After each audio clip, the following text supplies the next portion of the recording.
നമസ്കാരം. ഒരു ജാതി, ഒരു മതം, ഒരു ദൈവം, മനുഷ്യനെ. നമ്മൾ കേരളത്തിൽ നോക്കുകയാണെങ്കിൽ ഈ പറയപ്പെട്ട പോലെ 38,863 ചതുരശ്ര കിലോമീറ്റർ വിശാലമായ ഏകദേശം 14 ജില്ലകളുള്ള 140 നിയോജക മണ്ഡലങ്ങളുള്ള 3.5 കോടി ജനങ്ങളുള്ള അതിൽ തന്നെ 18% ക്രിസ്ത്യനും 28% മുസ്ലിമും 53% ഹിന്ദുവും താമസിക്കുന്ന കേരളത്തിൽ ഇത്തരത്തിലുള്ള സൗഹാർദ്ദം വളരെ സർവ്വസാധാരണമാണ്. അതിൻ്റെ ഏറ്റവും വലിയ ഉദാഹരണമാണ് തിരുവനന്തപുരത്ത്. പിന്നെ ഈ പറഞ്ഞ പോലെ ഒരു കോമ്പൗണ്ടിനുള്ളിൽ തന്നെ കിലോമീറ്ററുകൾക്കുള്ളിൽ വ്യത്യാസത്തിൽ വരുന്ന ക്രിസ്ത്യൻ പള്ളിയും അതേപോലെ മുസ്ലിം പള്ളിയും അമ്പലവും എല്ലാം വരുന്ന ഏറ്റവും വലിയ ഉദാഹരണമാണ് തിരുവനന്തപുരം.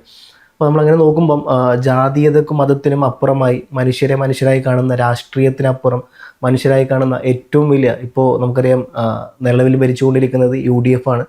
കോൺഗ്രസിൻ്റെയും ലീഗിൻ്റെയും നേതൃത്വത്തിൽ ഭരിക്കുന്ന UDF 2026 ഇലക്ഷനിൽ UDF ഭരണത്തിൽ വരുന്നു. അതേ സമയത്ത് ഇത്രയും കാലം കഴിഞ്ഞ 10 വർഷം കേരളത്തിൻ്റെ മുഖ്യമന്ത്രിയായിരുന്ന പിണറായി വിജയനാണ്. നമുക്കെന്തായാലും ഈ ഒരു വീഡിയോ കണ്ടു നോക്കാം. എത്തരത്തിലാണ് കേരളത്തിലെ പ്രതിപക്ഷ നേതാക്കന്മാർ, അവർ രാഷ്ട്രീയം ഏതായിക്കോട്ടെ, ജാതി ഏതായിക്കോട്ടെ, മതം ഏതായിക്കോട്ടെ, അവർ തമ്മിലുള്ള ഒരു സൗഹൃദത്തിൻ്റെ വീഡിയോ ആണിത്.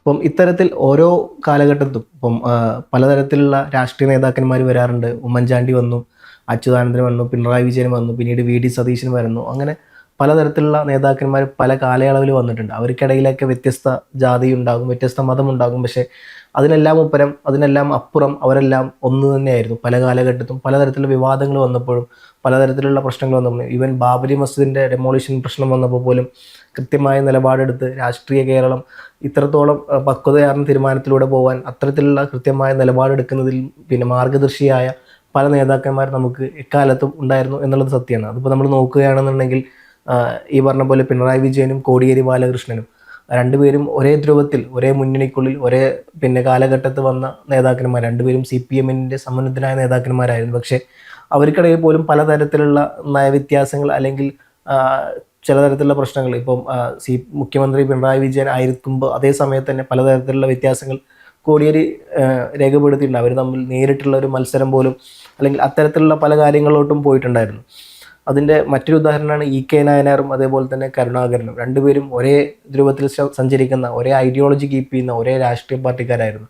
പക്ഷേ ഇത്തരത്തിൽ അവർക്കിടയിലും പലതരത്തിലുള്ള ഭിന്നിപ്പുകളുണ്ടായിരുന്നു. പക്ഷേ അതിനെല്ലാം ഉപരി അവർ രണ്ടുപേരും ഈ പറഞ്ഞ പോലെ ജാതീയതക്കപ്പുറമായി രാഷ്ട്രീയത്തിൽ ഗ്രൂപ്പിന് അതീതമായി മനുഷ്യത്വം എന്നുള്ള ഒരു സാധനം മാത്രം കീപ്പ് ചെയ്യുന്ന നേതാക്കന്മാരായിരുന്നു. അതിന് മറ്റൊരു ഉദാഹരണമാണ് അച്യുതമേനോൻ, അതുപോലെ തന്നെ കരുണാകരൻ.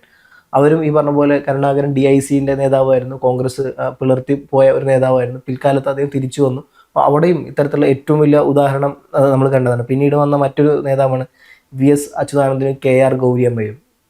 അപ്പം നമ്മൾ പലതരത്തിലുള്ള വിവാദങ്ങൾ കേട്ടിട്ടുണ്ട്. KR ഗൗരിയമ്മയുടെ കാലത്തൊക്കെ ഗൗരിയമ്മയെ മുഖ്യമന്ത്രി സ്ഥാനാർത്ഥിയായി കാണിച്ചുകൊണ്ട് കേരം വിങ്ങും, കേരള നാട്ടിൽ KR ഗൗരി ഭരിക്കട്ടെ എന്നുള്ള തരത്തിലുള്ള മുദ്രാവാക്യങ്ങൾ വരെ മുമ്പോട്ട് വെച്ചുകൊണ്ട് അന്ന് ഇടതുപക്ഷം ഈ പറഞ്ഞ പോലെ തെരഞ്ഞെടുപ്പിനെ നേരിടുകയും തെരഞ്ഞെടുപ്പ് കഴിഞ്ഞതിന് ശേഷം പിന്നീട് ഗൗരിയമ്മയെ മുഖ്യമന്ത്രി ആക്കാണ്ടിരിക്കുന്ന പ്രക്രിയയും, അതിന് മറുപടിയായി ഗൗരിയമ്മ പിന്നീട് ഏഷ്യാനെറ്റ് പോലത്തെ പല മാധ്യമങ്ങളിലും ഇൻ്റർവ്യൂവിൽ കൊടുത്തപ്പോൾ പറഞ്ഞത് ഇത്തരത്തിലുള്ള താൻ ജാതീയത നേരിടുന്നു, അല്ലെങ്കിൽ ഒരു സ്ത്രീ എന്ന നിലക്ക് തനിക്ക് പലതരത്തിലുള്ള പ്രശ്നങ്ങൾ പാർട്ടിക്കുള്ളിൽ നേരിടുന്നു, സ്ത്രീ ആയതുകൊണ്ട് മാത്രമാണ് താൻ മുഖ്യമന്ത്രി ആവാത്തതെന്നുള്ളതും, താഴ്ന്ന ജാതി ആയതുകൊണ്ടാണ് ഈ പറഞ്ഞ പോലെ ഈഴവ സമുദായത്തിൻ്റെ ഈ പറഞ്ഞ പോലെ ഈറ്റില്യം പേറുന്ന CPM പലതരത്തിലുള്ള ഈറ്റില്യം പേറാറുണ്ട്. അപ്പം അത്തരത്തിൽ ഗൗരിയമ്മക്ക് പോലും മുഖ്യമന്ത്രി കസേര നഷ്ടപ്പെട്ടത് ഈ പറഞ്ഞ പോലെ ജാതീയതയുടെ അടിസ്ഥാനത്തിലാണ് എന്നുള്ള തരത്തിലും പലതരത്തിലുള്ള പ്രത്യാരോപണങ്ങൾ കേരള രാഷ്ട്രീയത്തിൽ എക്കാലത്തും ഉണ്ടായിട്ടുണ്ട്.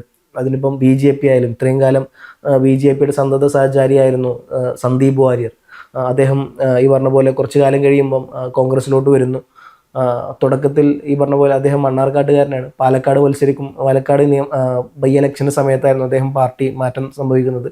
അത്രയും കാലം കേരളത്തിൽ വലിയ തരത്തിലുള്ള വിദ്വേഷം വരുന്നു. പക്ഷെ അപ്പോഴും അദ്ദേഹം അവിടെ ഇരിക്കുമ്പോൾ പോലും വലിയ തരത്തിലുള്ള ധ്രുവീകരണത്തിന് കേരളം മുമ്പോട്ട് പോയിട്ടില്ല. അദ്ദേഹം അന്ന് കീപ്പ് ചെയ്യുന്ന ഐഡിയോളജി ഏതായിരുന്നാൽ പോലും അന്നും വലിയ തരത്തിലുള്ള പ്രശ്നം കേരള നാട്ടിൽ ഉണ്ടായിട്ടില്ല എന്നുള്ളത് തന്നെയാണ്. കേരളത്തിൻ്റെ ഏറ്റവും വലിയ പ്രത്യേകത ഇത് തന്നെയാണ്. ജാതി ഏതായിക്കോട്ടെ, മതം ഏതായിക്കോട്ടെ, രാഷ്ട്രീയം ഏതായിക്കോട്ടെ, നമ്മളെല്ലാവരും മനുഷ്യരാണ് എന്നുള്ളതിൻ്റെ ഏറ്റവും വലിയ ഒരു ഉത്തമ ഉദാഹരണം തന്നെയാണ് ഇന്നും കേരളത്തിൽ ജീവിച്ചിരിക്കുന്ന പല നേതാക്കന്മാരും, ഇനിയും കേരളം കാണാൻ പോകുന്ന നേതാക്കന്മാരും എന്നുള്ളത് നമുക്കാരും ഒഴിച്ചുകൂടാൻ പറ്റാത്ത ഒരു സത്യം തന്നെയാണ്.